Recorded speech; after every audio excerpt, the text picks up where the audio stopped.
Welcome to the 11 Warriors show for Friday, August 9th, 2024. I'm Jason Priestis. That's Chris Lauterbach and Kyle Jones checking in from upstate New York. How are you doing, boys?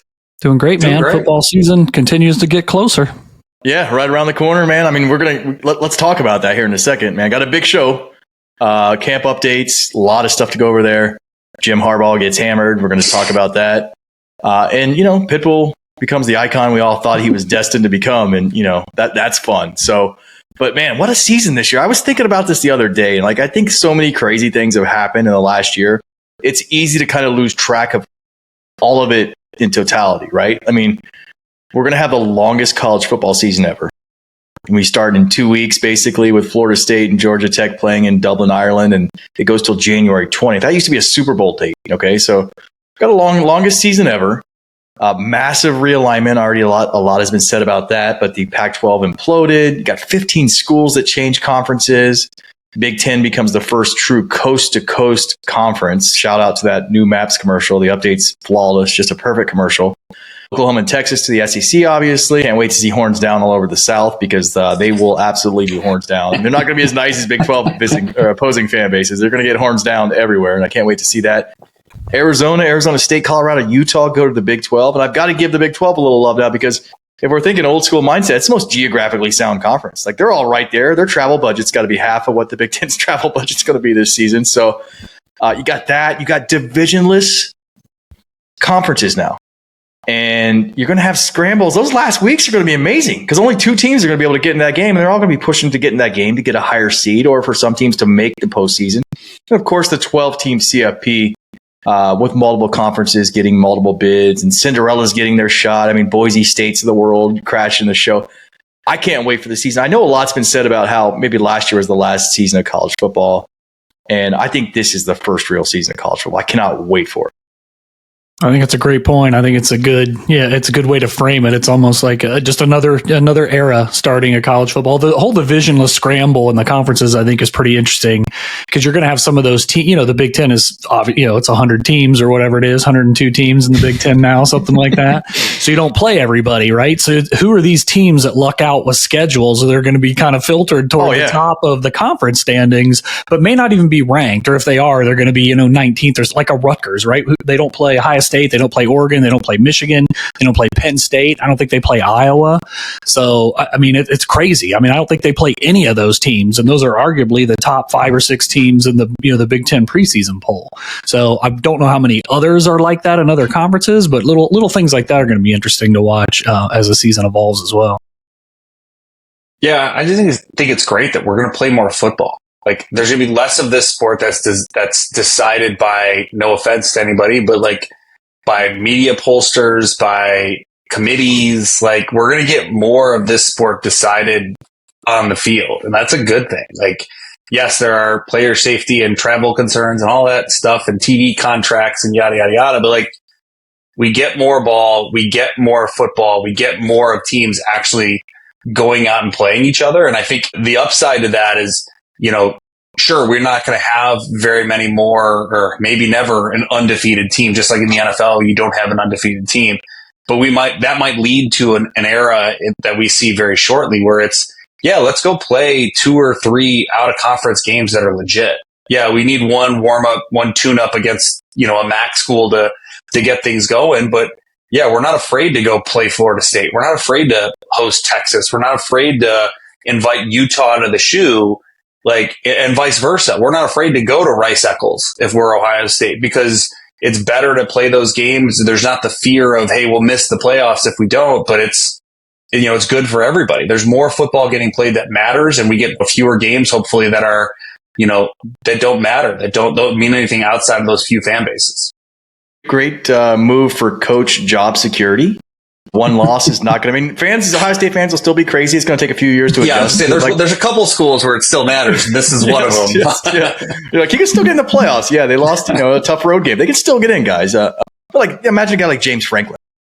What a boom this is for him, having to live his whole life with Ohio State and a really good Michigan the last few, or cheating Michigan, however we want to frame it, the last few years. This is amazing for him. All of a sudden, his team is going to be in the hunt, man. And oftentimes they weren't. And it's just good for the sport. I love it. I love anything that has more fan bases involved. And man, the debates, like that CFP Tuesday night show, previously it was like 4, 5, 6 teams, I would argue.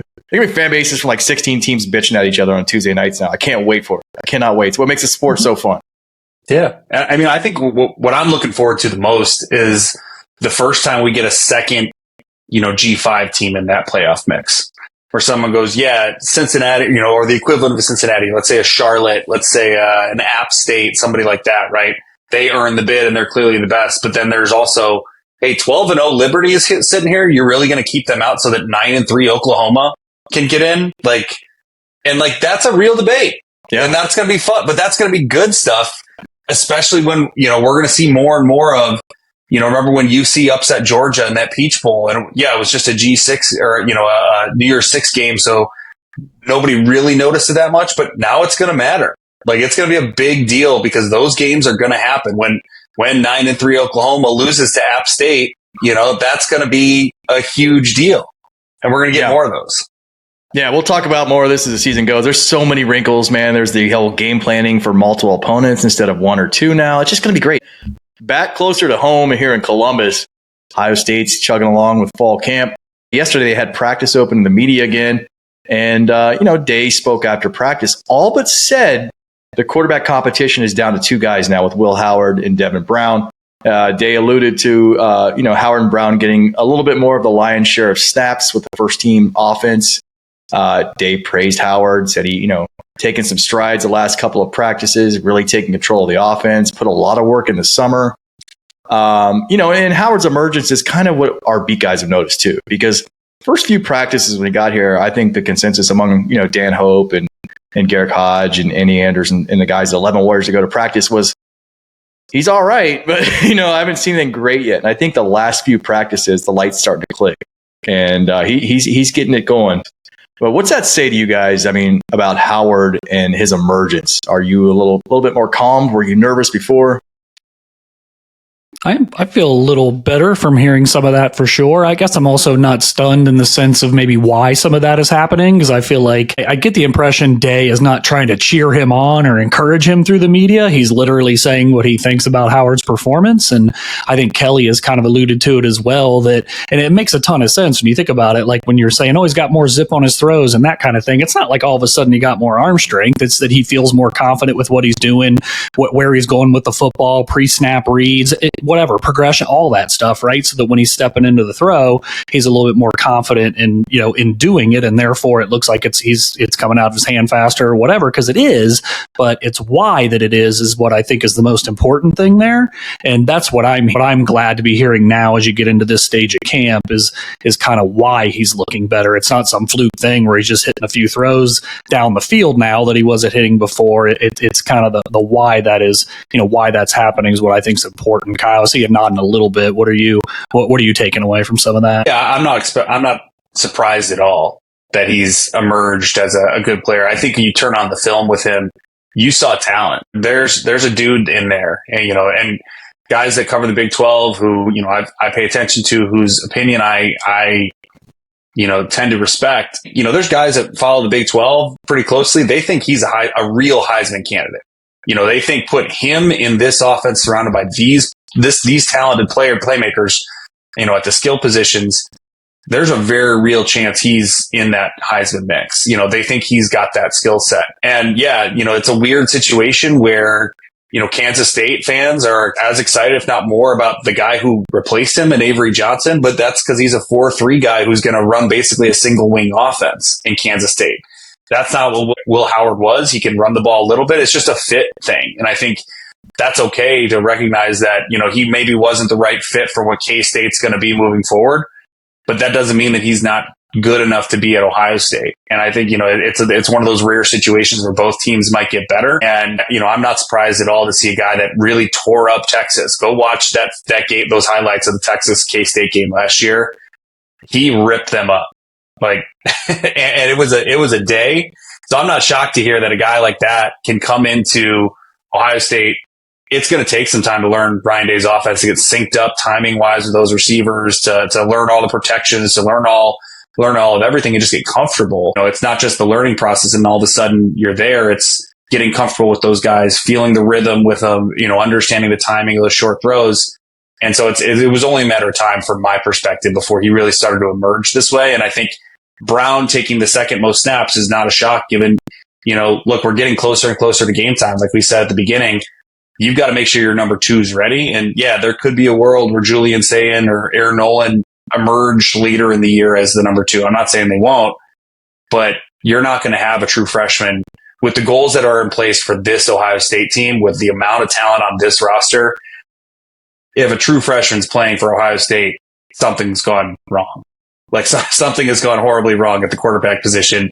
If you're looking to a true freshman this year, you want that 5th-year senior. You want a guy who you can trust. That's what's going to win Ohio State a national championship. So I'm not surprised at all. Let's move on to the defense kind of controlling things yesterday in camp. The line just blew up the offensive line. I know there was an illness floating around. Day called it kind of like a funky virus with the offensive line. Simmons was out. And you got Tyleek and JT out of team drills, but other guys stepped up. One of those guys is Mitchell Melton. And wasn't really on the 2 deep last year, but starting to get first team reps with JTT out. Good sign that he may be the guy when they want to spell JTT comes into the game. A lot of people like him. Edric Houston, the freshman, the 5-star, also had a really, really big day blowing up offensive tackles yesterday. Really good to see that out of some of the young guys on the DL, because that should be a strong unit, and to have some depth there, amazing. That's what Larry Johnson wants to do, right? He wants to roll guys. I think, we'll see how deep they go in spreading out the reps, because they obviously have some guys at the top end that they want to see play a lot, in Tyleek and JTT and Sawyer for sure. But some of those names you mentioned, those guys obviously aren't void of talent.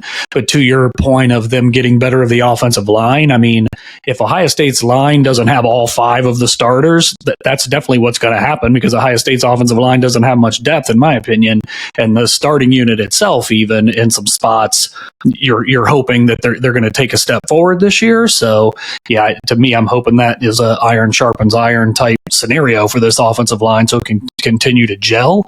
I'm not saying I think it's weak, but I think it's probably the weakest unit on the team if you think of just the effect of the entire starting line and then the depth behind it. I think that position group is, if you're ranking them, would be last in my rankings. Again, doesn't mean they're bad, but I would expect this defensive line to get the better of them on many occasions. Yeah, and that's just the cadence of football practice, right? Like, it's easy to forget that, most of what happens in a practice situation, the defense has a good idea of what we're doing, right? We're in pass skeleton, we're in run, inside run. Like, they have a better idea of what's coming. And when you can tell a defender, no matter what position they play, we're cutting what the offense is doing in half, they all of a sudden look a lot better. It's funny how that happens. Don't tell Michigan fans that. They don't believe it. They don't believe it. Right. So if you, in any situation, I mean, you can go across camps, and I bet you we're hearing similar stories out of Georgia, out of Notre Dame, out of Florida State, Texas. I'm sure, they've got, a young defensive line at Texas that they're worried about. And I'm sure right now you're hearing tons of stories about how great they've looked. And that's just part of camp. So I think it is true. Like Chris's point, it's iron sharpens iron. But, I think the most important thing and the thing Ohio State fans should take away from this is that there's depth at this defensive line. Because again, we started with this is going to be the longest season in history. You need depth along that D line. Like, you can't have a situation like, Ohio State saw last year, where you really only played 4 or 5 guys across that defensive line, and they played every meaningful snap, right? The only thing you saw was Ty Hamilton and Mike Hall and Tyleek occasionally rotating, 2 out of those 3, but those 2 ends played basically every meaningful snap. That can't really be the case if Ohio State's going to win 16, 17 games this fall, like all the fans expect. That's a great point. More on the depth stuff, man. You got Jordan Hancock, Jermaine Matthews, Calvin Simpson Hunt, really, really impressing in the secondary. And again, a long season. You're going to need a lot of these guys, especially with the way offenses like to sling the ball these days. Hancock, of course, is the slot corner. And then you got, Matthews and Simpson Hunt providing some depth there. But long season, you want your dogs ready in case one guy goes down or has to miss a few weeks.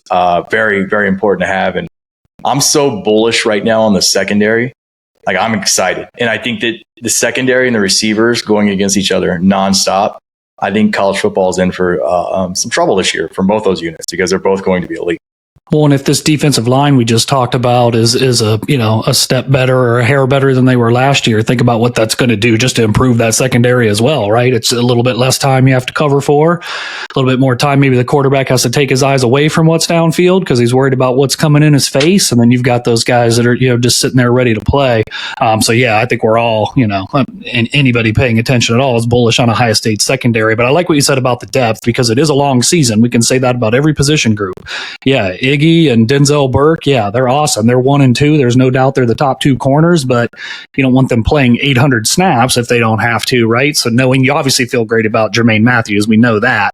But Calvin Simpson-Hunt, kind of coming on, I think is really a great thing for this team. That gives you truly 4 corners and 2 true backups to the starters on the outside, because otherwise you were looking at Aaron Scott or, you're looking at true freshmen at that point, which isn't a terrible thing. We saw Jermaine Matthews last year, but you'd ideally have some guys that have been in the system a little bit longer, that kind of thing. Ramsey was talking about Calvin Simpson-Hunt last week in between Takes, Bash, and Knowles. He was saying some good things about Calvin Simpson-Hunt, and since Ramsey didn't here to defend himself, I wanted to get that in there. But yeah, I think that's it's not a national championship, scale tipping kind of thing, but having more depth back there is a great thing for this long season. I don't know. I think that can make a difference. I think it really can be one of those things because it's going to change up what this defense can do. One of the things that Caleb Downs did a lot last year at Alabama, especially as that season went on, he ended up playing like a linebacker position. Like they would play dime personnel where they'd have 6 DBs out there, and you're taking this stud free safety and he's lining up in the box. I want to say like one of the last games they had, against Auburn or maybe it was even against Georgia in the SEC championship game. He played most of the game down in the box, right? And so if you're Jim Knowles and you're looking at, hey, people think I'm a little predictable or I only can trust so many guys, what have you. I think Jim Knowles is smart enough where he might be able to say, what if I take Jermaine Matthews and blind him out at outside corner? I put Iggy in the slot, in one slot. I put, Hancock at the other slot. So I got 2 physical slot guys. Ransom's your free safety, and all of a sudden Caleb Downs solves that question of, hey, who's the will linebacker? Against a real spread team that's going to RPO you and do kinds of stuff. They're not going to do this against Michigan. I'm not saying that, but if you play a real spread team, especially like in Oregon, where that's going to be a lot of what we see from Dylan Gabriel. He's a point guard on offense, right? Like he's distributing the ball out wide. That's a real solution here because that's probably the biggest strength of this entire roster, which is a very talented roster. I don't think there's any question the secondary is the best unit on this team. And so if you're going to say, great, we're going to lean even more heavily because we're going to take a guy like Jermaine Matthews and say, go man up on the outside. We got you. We got all these other guys around you. There's a lot of things they can do that make life really difficult for opposing offenses. That's a great point. I mean, you got some diversity. You got some options here. You can do some different things. I did hear thousands of Sonny Styles fans cry in the night, though, when you mentioned Caleb at Will. I don't know if they're going to be okay with that. They're like, hey, he can do it. Sonny can do it. I'm not saying he can. I'm not saying he won't. I'm just saying it's another look. It's just another look. Sonny might be the Mike is what I'm saying. You might be able to say Sonny's the Mike. And now Caleb Downs, that's the most athletic back 7 in college football, right? Yeah. That's what I'm saying. There's options. You can play a 3-3-5. You can do all kinds of stuff. Like that's the good news. If you're Jim Knowles, is you're looking at and going, look at all these toys I can play with, and I can move them around. And I've got a guy like Downs, like Jordan Hancock, right? Who I think is a stud. You can do a lot of different things with him, and you can do with 2 of those guys back there at once. That you can have some fun. Yeah, I got you. I'm just having some fun because Sonny, unlike most players at Ohio State, has some really, really big fans. He does. We all like players. There's some people that love Sonny and want to see some Sonny. They're going to get it, I think. Saddest news out of camp yesterday was massive Aussie punter Nick Velarde was pretty inconsistent. I guess he's got a bomb for a leg, but some of them go here, some of them go there, some of them, wobble. Guy's huge. Very disappointing. Hope he bounces back and can win the job. Some other camp notes: 10 players named Iron Buckeye following summer workouts. These are the top performers for OSU's offseason. 10's the most ever named by Ohio State, and here they are: running back Travion Henderson, wide receiver Emeka Buka, offensive lineman Josh Fryer, Donovan Jackson, Carson Hinsman, DT Ty Hamilton, Cody Simon, a linebacker, and Sonny Styles, a linebacker as well. And then Latham Ransom at safety. And the last guy, the 10th guy, freshman wide receiver Jeremiah Smith. say it's the first freshman to ever be named Iron Buckeye. I don't know if the guy's hype can get any bigger right now because I'm expecting like a 2,000, 2,500 yard season at this point in time. Just completely unrealistic nonsense is where my mind's at. I freely admit it. I'm expecting him just to moss people all season long. I think you're not alone in that, in that assessment. I tend to think the wide receiving core's production is going to be kind of bunched together and all really good. But yeah, he's obviously a freak. It just speaks to his maturity. You hear him talking about it all the time. This is just another example. Just like you saying he's the first freshman to be an Iron Buckeye. How many times have they said that already? The first freshman to do this, the first freshman to do that. Haven't even played a game yet. And you're just going to be saying that, more and more. So I like on the other end of that, though, probably 5 out of those 10 guys, half of those guys are probably guys that could have went pro and came back. So yeah, people that are very serious about what they're doing. And you just think back to the whole team culture discussion and things like that. I think it's, just again speaks to the maturity and just the commitment of what this team, what they came back for. Yeah, I think a lot of those guys you named are going to be in the talk or in the hunt to be named captains. And I don't think that's by coincidence, right? And those are the guys you look to set the tone. The one name that I was really, happy to see on that list, candidly, and we're going to go nerdy here, is Carson Hinsman. Let's talk interior O-line play. I know this was on the show notes, so let's get into it. But, I think he was a guy that last year, when you watched, he looked like he needed to add strength, right? He's a big guy, long build, tall for a center. But there were times where he just looked like a guy who needed another year to develop physically. You could tell it wasn't that he was making mistakes that were mental mistakes and going and blocking the wrong guy or anything like that. It was just, is he strong enough and willing enough and not willing enough, capable of handling some of those defensive tackles that you're going to see now, not just at Michigan, but Penn State, and Oregon's got some dudes up front, right? Like you're going to have to face all those kind of guys, and you need beef in the middle. So to hear that a guy like that, who, you're looking at very possibly could line up and win a job on the starting offensive line in the interior, he's one of those guys. That's one of the stars in the weight room. That's not just something to gloss over in my mind. I think that might be a key towards who actually ends up getting that starting job. Yeah, it stood out to me. I mean, he's a guy that, has missed 2 practices recently. Dave particularly is raving about Tegra Shabola. They love what he's done at right guard, but it's going to be one of those guys, Shabola and Hinsman, for that position. Chris, where are you at with that? I mean, I think the fact that Hinsman played a lot of games last year is very, very hard to overlook. I mean, we were talking about some of these other where experience matters, right, on the field. So I think that they're probably going to give him every opportunity to be the right guard, but I wouldn't be surprised if that's a position where through the first handful of games you're seeing, and not just because it's a long season, but also because you're trying to figure out, okay, who really is the guy. I agree with everything Kyle said for sure, but I also think Tegra is a guy that's been around, is played, but has certainly been in the program for a while. So I'm betting that he's going to get, an equal number of snaps those first couple of games probably. And then hopefully they're going to try to solidify something there that says, hey, these are because you got to build that cohesion. Those are just aren't positions where you want to be, rotating, right? You want to have a core group when you're in matchup games. So but they got some time to figure it out. I wouldn't be surprised if Hinsman's a starter in the Akron game, but I would imagine across that offensive line that right guard would see more guys getting a bigger chunk of reps than you would at some of the other line spots. Yeah, I think that's the case. You're going to see a rotation. To me, it's all about who's the starter when they go to Autzen Stadium. That's the key, is who's the guy that's won that job.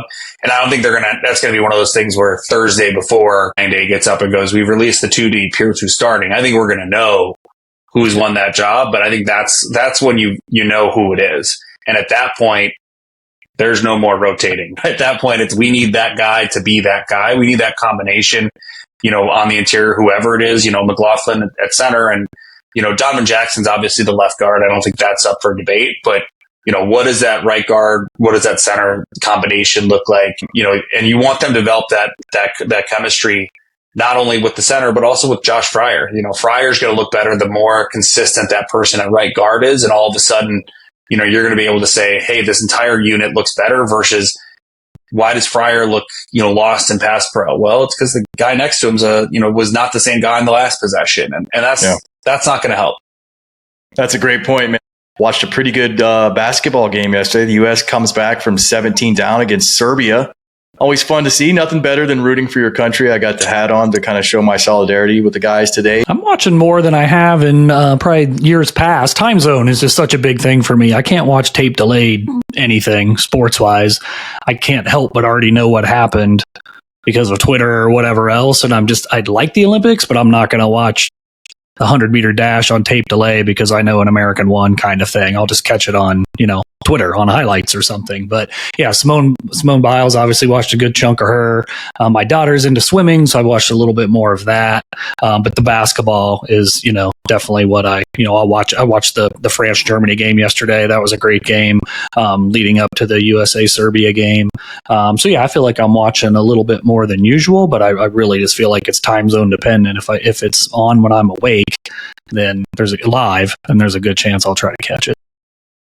Yeah, I've been an Olympics addict. I'll be honest. I'm Kyle and I'm an Olympic addict. Peacock is getting. I'm getting every ounce of that $14 a month or whatever the heck Peacock costs me. Watching the Gold Zone, even though I got to listen to Jack Collinsworth. Just having them flip around to everything. It's awesome. Like I love it, and I don't know. Maybe it's just me, but like. I feel like maybe it's because it's in a place like Paris and, there's no, that's just a cool venue and historical, but it feels like there's a lot of the attention is back, like when I was a kid and, there's that innocence about what the Olympics are and what they can be. Like it feels really special. And, it felt like maybe because of Tokyo with nobody there kind of reset everything. And this whole game this time around, you can see the athletes really appreciate it. I think that's the biggest thing, to the game yesterday. Like watching Steph Curry and LeBron James and Kevin Durant get that excited about playing each other, like that was special, man. Like that was like they care. That was not just like a meaningless exhibition and they're holding back because they want to win a playoff game in 9 months. Like they cared about that. And that's really cool. Like, if I told you guys, hey, we're going to see a game this summer where LeBron James, Steph Curry, and Kevin Durant have to play their butts off and they're going to get pushed and then you're going to see Supermen come out. Like Avengers Assemble type stuff, you'd be like, under what context could that ever happen? But we saw it yesterday. Like that's super cool. I like it too. And Kyle, for the longest time, I thought, the last 10, 12, 15 years that World Cup and the Olympics were like two ships passing in the night, where the Olympics had lost some prestige and some buzz and the World Cup was growing internationally, especially here in the States. But this Olympics feels fun, man. It's the first time I've had fun watching Olympics in quite a bit. And, here's to hoping the U.S. gets it done and brings home that gold because you don't want to be that team that doesn't get the gold. Back to the Buckeyes, the real important stuff. Got some battles. We talked about Hinsman and Shabola at right guard, but quarterback's going to be Howard, it looks like. I got two questions. The first is, are you guys surprised they narrowed it down as quickly as they did? The second part of that question is, when do you think the starter will be officially named? We should have a poll for this. It could be fun. I think it's all about reps, to the whole point of just like Will Howard getting chemistry. I think they want Will Howard to get the job. That's why they brought him in, right? They went, shopping in the portal for a senior like that. Like they want him to win this job. Like as much as, I'm sure they wish well to Devin Brown and such. Like they brought him here for this reason. So they're going to give him the opportunity to succeed. And part of that means we've got to take reps from somewhere. He's got to build that chemistry with all parts of this offense. He's got to be comfortable with it. So that means that a Julian Sayin and a Lincoln Kleinhold's like, sorry guys, like your reps have got to go someplace else. They just do. So I think in that lens, I wouldn't be surprised if they name him the starter, probably like at least a week before the opener just to put it to bed. I don't know enough about his character, how he is personality wise, but like, it also wouldn't shock me if they're like, yeah, and he's a captain too. Like it really wouldn't shock me because again, if you're bringing in a guy to be the guy on a team like this, you need him to be in that role. You need his teammates to respect him. You need them to believe in him and have that trust in him from day one when they, go out against in the shoe on Labor Day weekend. So, I think it's going to be sooner rather than later. Yeah, I feel like Day pretty much did what he said he was going to do. They went with split offenses and defense for a while, where they were able to give everybody a bunch of reps. They did that for the first 4 or 5 practices, whatever it was, and then after that, it became time to get to winning time here. And Yeah, I guess I'm not surprised that they've centered in on those two. I think there was always a thought, fans were hoping maybe a Sayan could push a Brown, that kind of thing. But I think what Kyle mentioned is even just as important as who's better talent wise, is thinking about what you need from the position this year, kind of thing, and a true freshman being put in that position, no matter who they are. Those things happen across college football occasionally, but they don't happen that often. It's a pretty big gamble. So getting it down to two when they're veteran guys makes sense to me. And obviously, I mean, you said it, Kyle, they want, this is Will's job to lose. He basically is a starter right now. He just hasn't been officially named. Day wants to make him earn it. He wants the team to see that he's making Howard earn it, probably as much as anything, because I do think Howard's got a good head on his shoulders, and he's going to keep working regardless. But I think they're talking about a scrimmage tomorrow. If he does well in the Saturday scrimmage, and follows that up with a couple good practices early next week, I could see a week from right now, a week from here as we sit on a Friday, that he could go ahead and announce it. This is maybe a few days earlier than I thought he would a couple weeks ago or a month ago when we were talking, but just the way it sounds like Howard's kind of evolving in the early going here, I think it's, hey, let's just get it going. So I wouldn't be surprised within 7 days from right this moment that Howard's named the starter, or 6 days, even like next Thursday or something, provided he looks good in the scrimmage and looks good next week. Because he's going to be the guy. It's just a matter of when Day wants to make it official. Yeah, I think I'm with you guys.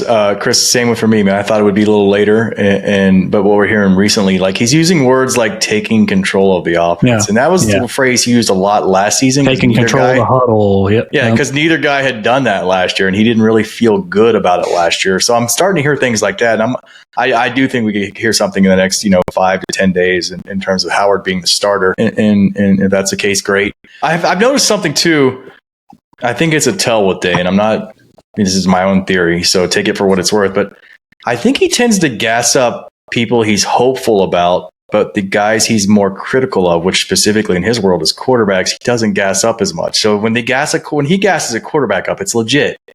But lately he's been gassing the OL up. Said they came in this fall looking different, and they're playing really well. So I don't know how much to believe of that. It's kind of what I'm getting to. Are you guys convinced the line will be a strength this year? I know we have some depth concerns, but if the starters stay healthy, are you convinced the offensive line will be a strength? I don't foresee it being a liability, but it being like this gigantic strength at matchup games, I don't see that either. I'm hoping it can hold its own in those games. I'm not sure. I think it's going to dominate in those games.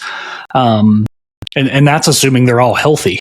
If any of those starters get hurt, then I get even a little bit more concerned. I think it's like the matchup games are the only things that matter here. They're going to win a whole bunch of games with you playing right guard. I mean, it's just a fact, right? Like, but in those matchup games, I think it's going to be more of like, hey, if we can fight to, this is what I think Day is, if we can fight to a stalemate up front or be a little bit better, like we'll take that. But like road grading for, 300 rushing yards against whatever good defense I don't know how realistic something like that is with this group. That's just me. I'm the least bullish about the offensive line. I don't think that's a secret.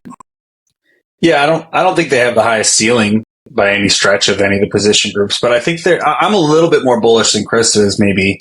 I think about that drive in the third quarter against Michigan last year that people seem to, because of the outcome of the game and what happened afterwards, like go watch the second half.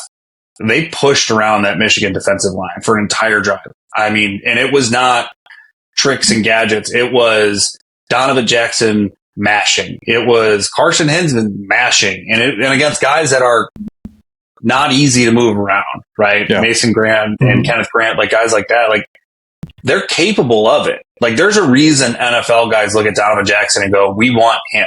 Like he will be a Sunday player. State fans are probably the most critical and think he sucks. Like, and it's because of the situation, all this, like pro scouts, they can't wait to get their hands on a guy like him. And so it's less, I think, about, actual star talent or skill or anything like that. It's more about, go out there and go push those guys around. Like, go be that team that put together a 9-play, 80-yard drive or whatever it was in the big house in the third quarter and did it by running the ball up the middle. Like, go be those guys. Like, that first month of the season, go manhandle those MAC teams. Like, I don't think Day wants it to be a Jeremiah Smith catching the ball, 8 times and Will Howard throwing 350. I think he wants to run the heck out of the ball and do it between the tackles. I think he wants to get those guys going just to build confidence so that when they do have to go to Oregon, when they do have to go to Penn State, when they do bring that team up north back into the horseshoe, they're willing and ready and feel like, hey, we can match up with these guys.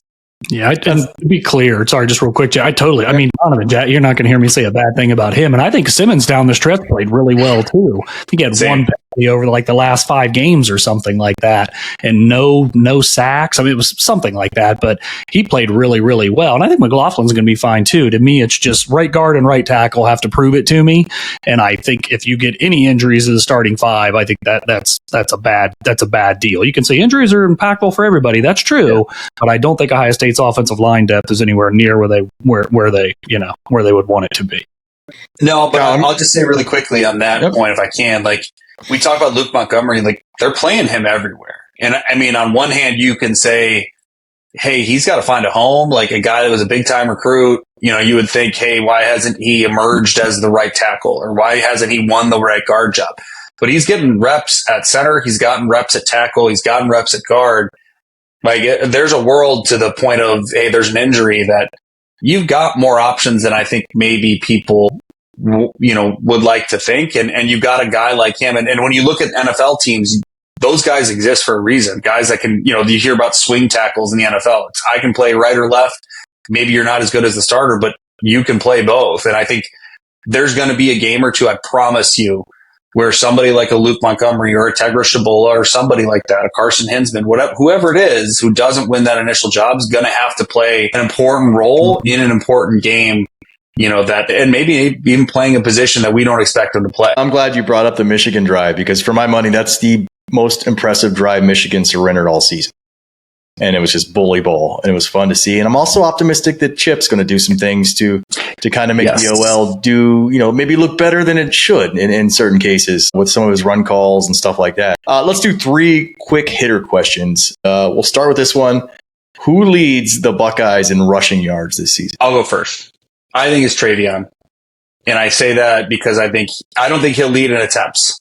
I will say in rushing yards because I think they're going to use him as the home run hitter. He's going to be used and put in situations where it's go turn the corner, get to the edge, and take one to the house. I think there's going to be more opportunities for that, and he's going to be more fresh too. We've seen what he can do when he's fresh, when his legs feel good, the types of runs he's able to rip off.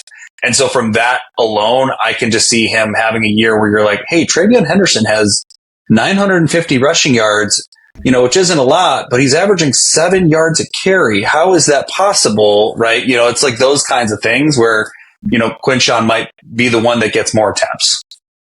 Yeah, I think that's well said. I think he's more between the tackles guy. Can run away from it for sure, but not the way Travion can. I would say Travion would lead the team in rushing yards, but I bet him and Judkins are only about 100 yards apart. But I think scrimmage yards, you're going to see a bigger edge for Travion over Judkins just because of big play potential, like you said, but just receiver out of the backfield. I know Judkins can too, don't get me wrong, but I think Travion is special in that regard. So I'll take Henderson to lead in rushing by just a little, but scrimmage yards, you'll see a little bit more of a disparity. Who leads the Buckeyes in receiving yards, and will this be the same player that leads the team in targets? I'll say Emeka. I mean, I think he's kind of the leader in the clubhouse. I know there's some sexy picks out there for sure. What I'll say is last year Marvin Harrison had 12-11. I think he had 1,211 yards. Stover was second with 576. So you had a 635-yard difference between your leading receiver and your second leading receiver, who, oh, by the way, was a freaking tight end. You're not going to see that this year. I think Emeka will be the leading receiver, but it's going to be a tight cluster of those 4 guys where maybe 630 yards separated your first and second last year. 400 might separate your first and your fourth leading receiver this year, but I'll take Emeka. Yeah, I think it's actually closer. I think the target number will be much, much more a wider disparity with Emeka being the leader there. And similar to Chris's answer about the running backs, I think Emeka is clearly going to get the most targets on this team. He'll be a safety blanket, security blanket.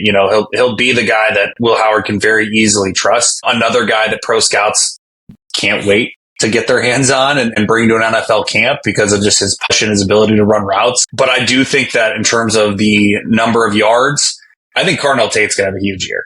I really do. I've heard great things about what he's doing in camp, that he is very polished. He's a good blend of both that freakish athleticism you keep hearing about with Jeremiah Smith, but also he's got the polish and the ability to run routes that, you spend a couple seasons with Brian Hartline, that seems to happen with a lot of guys. And so I can see at that position him having the type of year where he's getting those Chris Olave balls, right? Those deep balls on the deep posts, the deep digs as they work back across progressions, and all of a sudden, he's taking one of those deep digs 45 yards. And so I can see a world where Carnell Tate has half of the targets of Emeka Egbuka and almost the same, amount of yardage. Yeah, I can see that. I think Jeremiah and Emeka are going to draw a lot of attention. And for a guy like Carnell or even maybe Brandon Ennis, someone like that can really have a good year where they maybe get some more than you thought they would have coming in. Last question, a fun one, a really hard one. Does Will Howard start every game for Ohio State this season? Yeah, I think only an injury or a coach's decision to give him a rest would make him not start. So I guess that's not exactly what you're asking, but I think he's going to start every game if healthy unless he's getting a rest for some reason. It's not going to be performance related. Yeah, I'm going to say no for that reason, because I think if you look at just the length of the season and the history, I think, we've had seasons, CJ didn't play a game and Kyle McCord, started. I can see a world where he, again, they know they're going to run him a little bit more from the quarterback position. They're going to use him in that where he's dinged up and we're playing Indiana this week at home or something, where it's truly like, hey, we don't need to put our best foot forward at the quarterback position to get a W this week. Let's rest him up just to get him healthy. And so for that reason, I will just say no, but that game will come in the first 6 weeks of the season rather than the final 6 weeks of the season. Good stuff, Kyle. I only have to say that don't let Indiana's shit-talking coach hear you say that, because he will have some words. He will have words for you. He will if he hears that. I want Sid coming at me. Let's go. Yeah. You know what? If you're going to have the Indianas in the world in the Big Ten, I want all their coaches to be trash talkers. Yeah. Make it entertaining. Let's go. Yes. Looking at you, Shiano. Come on. Yeah. Yeah, Tom Allen just wasn't getting it done, man. Didn't have the charisma, didn't have the stage presence, but this guy, he's got it, man, and he will talk some trash. Fun stuff happening in Ohio this week. I know, Kyle, you live in Chicago, and you guys have had marijuana dispensaries selling recreational marijuana for a long time. Tuesday this week, man, it opened in Ohio. I think I shared with Chris earlier in the week. There was WOSU, the PBS affiliate here, had a report on Ohioans buying it and what the scene was like. The greatest quote ever in this article. This guy, I think his last name was Hudson. He'd been dying to do this forever. His quote was he had to come to, quote, get his weed on. And that's why he was at the store. And, I respect a guy that's really upfront about his reasons for being there. What's it been like in Illinois? Is it, do you smell it a lot? No. No? It's normalized. I mean, the biggest thing you're going to find is edibles. That's what most people end up buying from dispensaries, candidly. You start, before you know it, people that you would least expect to be the ones are going to be pulling out little bars of chocolate and little mints and all kinds of stuff. And that's what's going to be the thing that you're like, whoa, so-and-so's got mints here. And that's just, they're after dinner mint now. It just take a little bit of the edge off. And that's the thing that's going to shock you. It's not going to be the hippie lettuce that, you smell burning everywhere. It's going to be that. It's going to be, you're going to see somebody taking a little piece of chocolate and passing around, or a little gummy bear. And next thing you know, they're going to be real relaxed. That's the vibe that's going to be coming to the great state of Ohio. So welcome to the 21st century. I'm very happy for all you guys. Chris, what are your thoughts, man? I don't know. I guess I felt like it would come. There was groundswell a few years ago, and it just seemed like it was just poorly organized, is why it didn't, maybe make it the last time around. This was a little, Miss Buddy, whatever he was, that mascot they had. Yeah, guy smoking a blunt, trying to get people to sign his getting signatures. He's a little more professional this time around, but yeah, I mean, whatever. I'm good with it. I don't see why it wasn't legal. I think it's, I think alcohol is probably a little bit more dangerous than weed, if I had to say myself. That said, I'm 50, so I don't really need any help being dazed and confused. So I don't really care, but I'm glad people have the choice. I'm more of a bourbon guy. So, but yeah, couldn't tell. It's all good. It's all good. Really? Yeah, you're a bourbon guy. Huh. Chris, you golf too. I imagine the golf courses might smell a little different these days.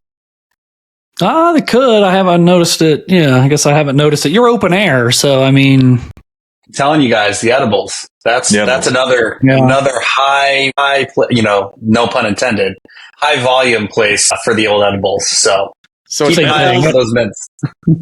It's edibles that help feeling lethargic. So when I'm golfing, that was definitely not me. Wait, I shot a 140 today. What happened? So it's edibles at the classy golf courses, but at frisbee golf, it's still the lettuce. Is where I'm. There you go. I don't know if that's true, but I want to think that. It's like a Black and Mild. They're just blazing down. They have high end lighters, and the guys are pulling out bags all over the place. Like that's what I want to believe about frisbee golf. Let's get back to college football. As fun as that was to talk about, I mean, we could do a whole show on that. I just think it's surreal to me, man, to have that stuff here now. Michigan, man, had a pretty rough week. You wouldn't know that if you talk to any of their fans or backers, but pretty good week of Michigan misery. And as a Buckeye fan, that's the only thing that's winning a national title is the greatest thing on earth for a Buckeye fan. The second greatest is Michigan getting destroyed and losing and having agony. Sunday, a draft of the notice of allegations for the Connor Stallion stuff leaked, the sign stealing stuff. And Pete Thamel and some guys at ESPN had that out. And the gist of it, Sharon Moore, the new head coach, could face a show cause penalty and or suspension for a guy deleted 52 text messages on the very day in October that the news of the sign stealing operation broke. And that just doesn't ever make you look innocent when you do stuff like that. So we have that. You got Jim Harbaugh, Chris Partridge, Jannard, our old friend Robinson, Stallions, all accused of level 1 violations. The athletic department faces a level 1 violation for a pattern of non-compliance within the football program. This is just, I love this stuff. Harbaugh, the draft shows no evidence that he had knowledge of the operation. He's done a good job of kind of like compartmentalizing that and keeping himself away from that. But he faces a show cause from this for not cooperating with the NCAA investigators and denying enforcement staff's request to view messages and phone records. The NCAA alleges that others on the team knew about the operation, but he claimed no knowledge. And then days after the draft NOA dropped, Harbaugh gave a terse 5-minute press conference out in Los Angeles, and here's what he had to say. Yeah, I do have a comment on that. Never lie, never cheat, never steal. I was raised with that lesson. I have raised my family on that lesson. I have preached that lesson to the teams that I've coached. No one's perfect. If you stumble, you apologize, and you make it right. Today, I do not apologize. I did not participate, was not aware, nor complicit in those said allegations. So for me, it's back to work and attacking with an enthusiasm unknown to mankind. Never lie, never cheat, never steal. That's so wild because like a day after he had this press conference, news came out the former Michigan recruiting director told the NCAA that Harbaugh implored staffers to, quote, go up to the line and cross it.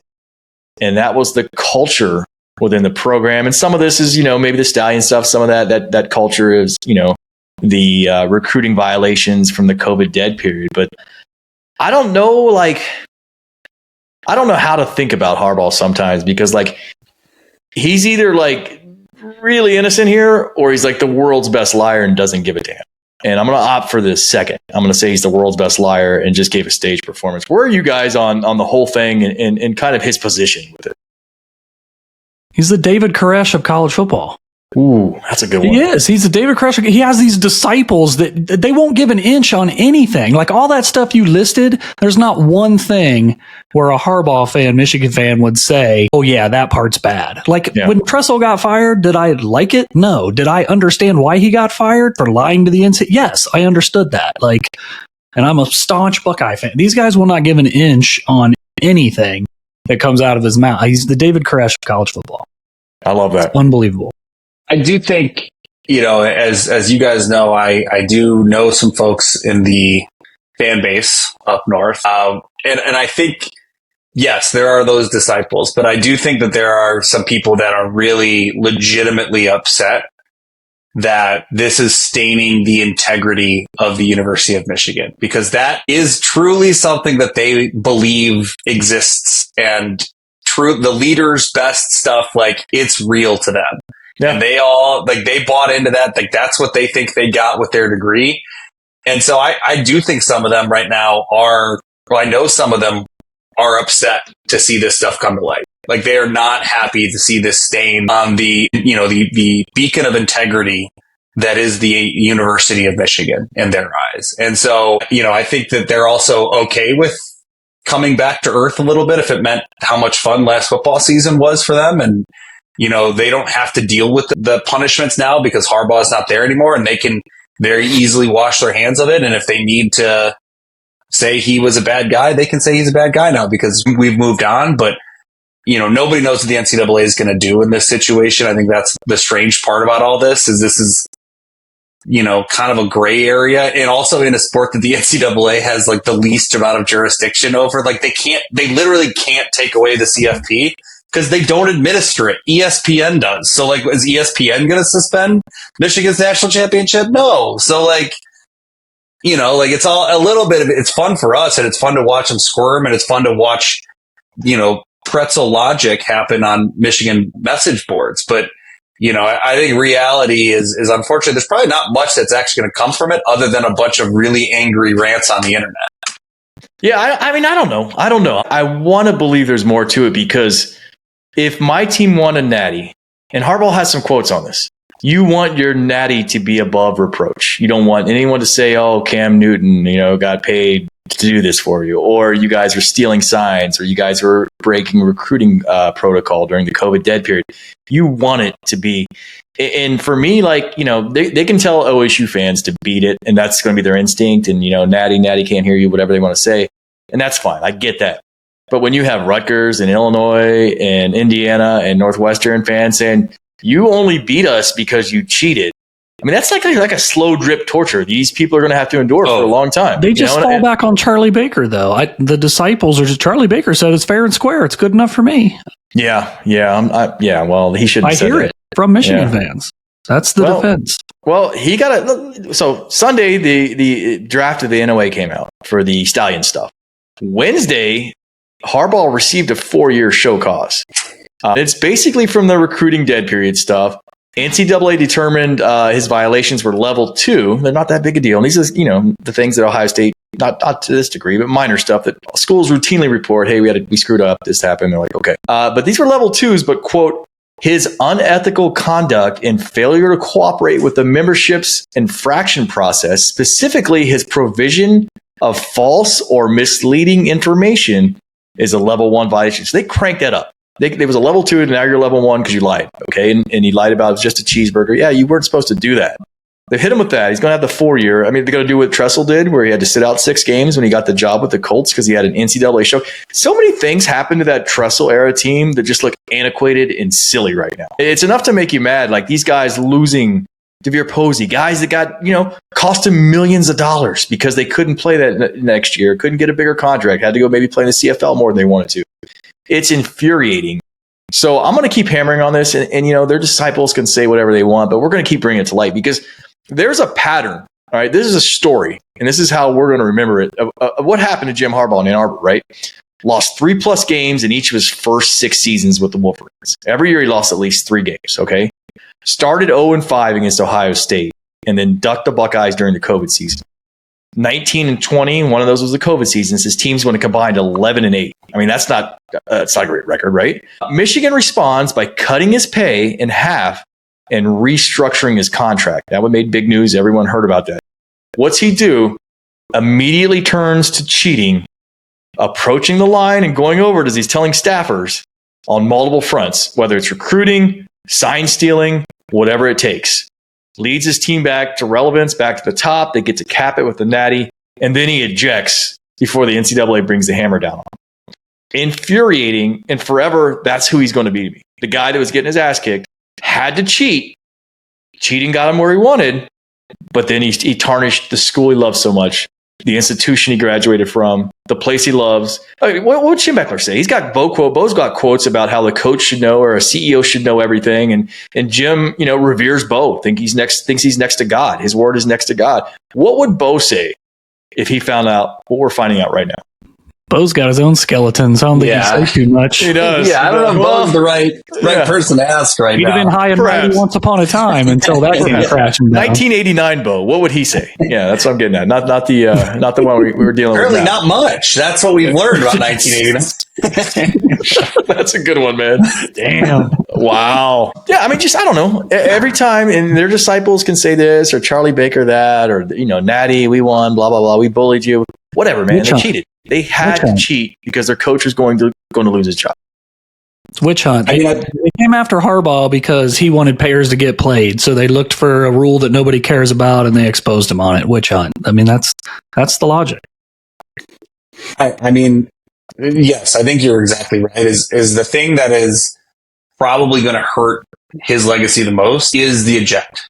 If he had stuck around and been able to say like, oh, I'm going to face the penalties and whatever they are, and then no matter what the penalties are, I'm going to come back and do my thing again and rebuild it and be competitive, then all of it goes away. But because this is how it ends, they will forever be there. There will forever be that, but attached to his tenure. And the best thing for an Ohio State fan, other than watching insane logic come through from fans up there, is there's an opportunity now to amend the record, right? There's a chance for the Ryan Days of the world, not just Ryan Day, but just the program in general to say, hey, there was that period and we all know the stuff that was going on.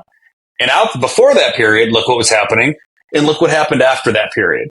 And all of a sudden, the story becomes this weird period to everybody else. Sure, to Michigan fans, they're going to look back at last year like this magical run. And look, they had a good team. Like, there's no doubt about it.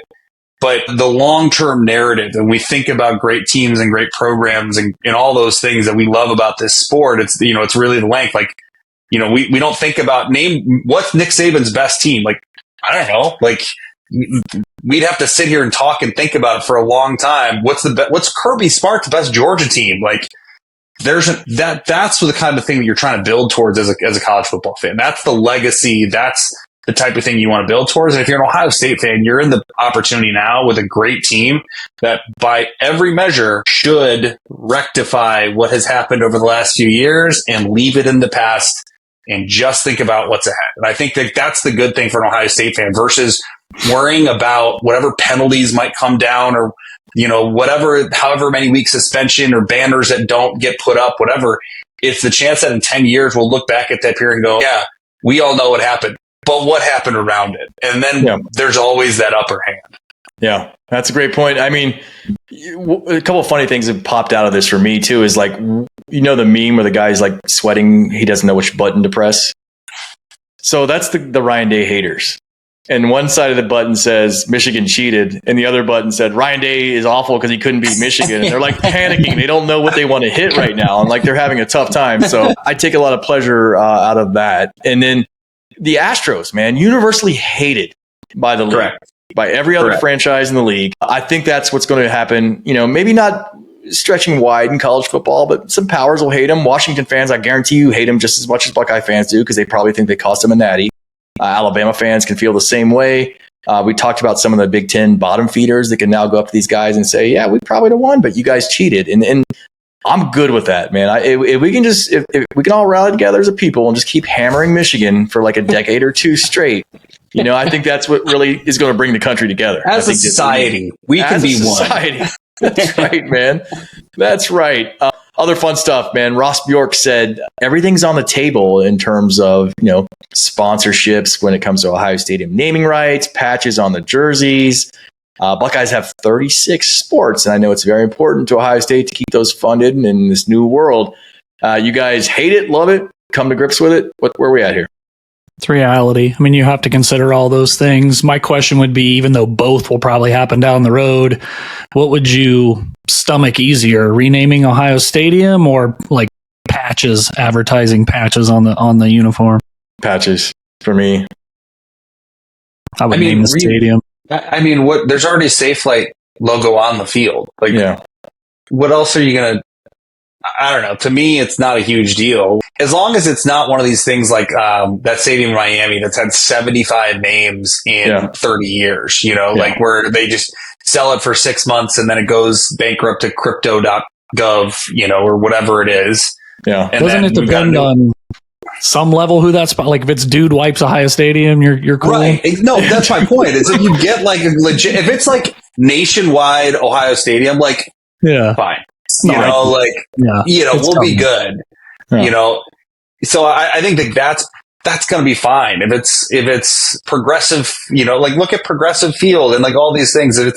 There's only a handful. That's Huntington Field. Like there's only so many that it could actually be, and they're going to be fighting for that honor. I mean, and also like go to other stadiums, like go to Kentucky where it's like this is not that far away. This is an SEC team. But you notice, so it's not Kroger Rupp Arena. Well, I know that. No, there's a sacred cow down there, and it's not bad. It's not football. It's not football. Have you looked around Rupp Arena? Because there's Kroger logos everywhere, just like there already are. To me, Rupp's a strip mall, man. Yeah, yeah. To me, the jersey patches are going to be harder to take in, if only because. Look, people wear jerseys and like, do you really want to have, like you said, like, do you want to have the Dude Wipes logo on it? Like, is that really what you want to be wearing? Like when you're repping your alma mater is a Dude Wipes logo? Like, again, you want to make sure that like that part is something legit and something that like, that's the one I think the fans will actually care about most, because again, if you're the school, if you're Ross Bjork, like you got to think about that because that's a revenue source that can go up and down. If you've got something sketchy on there. Yeah. That's going to hit the pocketbook. You guys might have me convinced, man. The stadium, anyway, it's like the Sears Tower when it was renamed Willis. Everyone's like, no, it's still the Sears Tower. It's still going to be like Jacobs Field. It's still going to be Ohio Stadium. It's going to be whatever you called it. It's going to be the shoe no matter what, right? I mean, exactly. But if you do the patches, you have to get like a local heavyweight. It's got to be like waterbeds and stuff or something, man. It's got to be like a premier business from Central Ohio. Yeah. Like, well, this is the thing. Is it really that different to name the stadium after a business versus some rich old guy that died and donated money? Like, no, but ours is named after it's named after the state, man. That's like the perfect name. Yeah, but all the rest of it, the shot, like we've already got those. And we hate the shot. We hate that. We hate that venue, right? And probably for other reasons other than the name, because it's a bad place for basketball games. Value City Arena, like guys, we crossed that bridge a long time ago. I know it's for other sports, but like we can stomach that a lot easier than a Kroger logo up here in the corner of an Ohio State jersey. I promise you that. That's fair. I love how everyone too of a certain mind was like, "Oh, we're not calling it Value City Arena. It's going to be called the Shot." Yeah, we're not using that name. No freaking way. Never once. Yeah. Last bit of fun this week, man. Pitbull did it again. He's just like, the internet used to mock Pitbull like around 10 years ago. Like he would just get destroyed on Twitter all the time. And he's kind of like just done his own thing for so long and been genuine about it. Like people actually like Pitbull now. It's like, it's totally flipped. I'm not saying I'm a massive Pitbull music guy, but like I have no problem with Pitbull. And like 15 years ago, I'd have been on Twitter like roasting the hell out of him like everyone else. Mr. Worldwide, man, purchased the naming rights for FIU's football stadium. He's got a 5-year deal, and it's going to be called Pitbull Stadium. Evidently, $1.2 million a year can get you that deal at FIU. Probably be a little bit more at Ohio Stadium, but I love it because, like, I don't know if there's any other human that has a stadium named for them with a sponsorship deal. I guess you could. There's T. Boone Pickens Stadium. There's probably some cutouts in there, but those are like philanthropy or donations to the school. This guy's like straight up a marketing deal, and that's why I love that. You got Nationwide Arena, you got Fifth Third Stadium, you got all these other venues named for banks, insurance companies, what have you. This is Pitbull Stadium, and I want to see a game at Pitbull Stadium. I never wanted to go see an FIU game, but now I kind of want to say I've been to Pitbull Stadium once in my life. I just think it opens a lot of doors for a lot of other fun marketing. Like, look about how much fun minor league baseball stadiums and games, like, they do Star Wars nights, and like Star Wars night is like the table stakes, bare minimum you can do as like a minor league baseball team now. So like if you're a G5 team like FIU where you're fighting for relevance and you're fighting to get butts and seats, like what better way? Also, as someone who works in marketing, Mr. Worldwide with Florida International, it truly, there's so much, I love that. so much synergy here, as they say. You know, like, and he's a Miami guy. Like, so it's not just like, hey, Pitbull bought the rights to Eastern Kentucky Stadium, where you're like, why in the hell would he buy that? Yeah. Like, he's a Miami guy. It's a Miami school. It brings relevance. It's fun. Like, and to your point too, like, he's in on the joke. So like, he gets it. And I appreciate, to your point, like, that's why this works, because he knows how ridiculous this is and he's just leaning into it. It's like Guy Fieri, right? It's very similar. You want to make fun of my hair and make fun of Flavortown? Then Flavortown's about to get really big. And he's like, hey, there's like a Flavortown music festival in Columbus. Like, I think it got canceled, but they announced it. Yeah. Yeah. I don't know that we've seen the contract yet for this Pitbull deal, but do you think, I wonder if some of the clauses are like, is it you have to play 5 Pitbull songs per game during timeouts? Like, what else is coming with the naming rights? Is there any kickers in there? He's got to be doing like special uniforms. Like, that's what I'm saying. Like, there's got to be a clause there where like you get like the Pitbull design uniforms. He's going to have like a new album, and like the album art's going to be on the helmet. Like, this stuff has to be. And like, look, if you're FIU, what do you have to lose? Like, the vaunted Panther tradition that no one knows anything about? Right. Do it. This is way more entertaining. It's kind of like the UCF and their astronaut stuff. Like, yeah, just go for it. Way more fun too than the private equity thing that people were talking about like a month and a half ago too. Like, just get your money from Pitbull, man. Private equity is going to do you dirty. Go to Pitbull. Uncle Pitbull's got money for you. Who would you guys? Last thing, and we'll get out of here. Thanks everyone for tuning in. It's been a longer one for us, but if Ohio Stadium had to be named after one celebrity, who's your celebrity? I know I just put you both on the spot, so I apologize for that. I was trying to go the other direction. I thought it would be like, can we have like Kid Rock or Jelly Roll for like Michigan Stadium, or is Jelly Roll from Michigan? I don't know. But I hope he is. He's got to be. Thinking of someone sluggish. I don't really like the Kid Rock Big House, the Ted Nugent Big House, no Bud Light in Michigan Stadium. Yeah, no Bud Light Big House. They're finally getting beer this year. It's a big deal for them. Congrats. I thought they had it. I know Wisconsin's getting it this year. Michigan, yeah, I think it's like it was only in the club seats. I think like now they actually have it available to everyone. Use those car keys to open the can. That's right, man. It's like Ohio. It's like Ohio and weed being legal. Michigan Stadium getting beer. Welcome. Yeah, I'll say Holly Berry for Ohio Stadium. Ooh, how about that? Right. Not a bad choice. Gosh, I wonder if we'll see something like that. It's the CEO of Allstate Insurance out here to dot the I because our stadiums they gave us a lot of money. Like, just don't make it like Rascal Flatts or something like that. Like, that's all I ask. Like, make it Dave Chappelle. Ohio resident, and like every year Chappelle just like comes and like he's the grand marshal, dots the I, does a stand-up set at halftime after one of the games. Like, that's what we need. Like that, like the Dave Chappelle horseshoe at Ohio Stadium. Like, that's what I want. The team loses to the Buckeyes at home and he roasts them with a live mic, and it's just pumped into their locker room. They're all crying because Dave Chappelle's just like bodying them. I can get behind that, man. That would be a lot of fun. Speaking of fun, man, I had a blast. Kyle, thanks for joining us. Thank you everyone for listening. As always, take care of each other. Be good to each other. Go Bucks.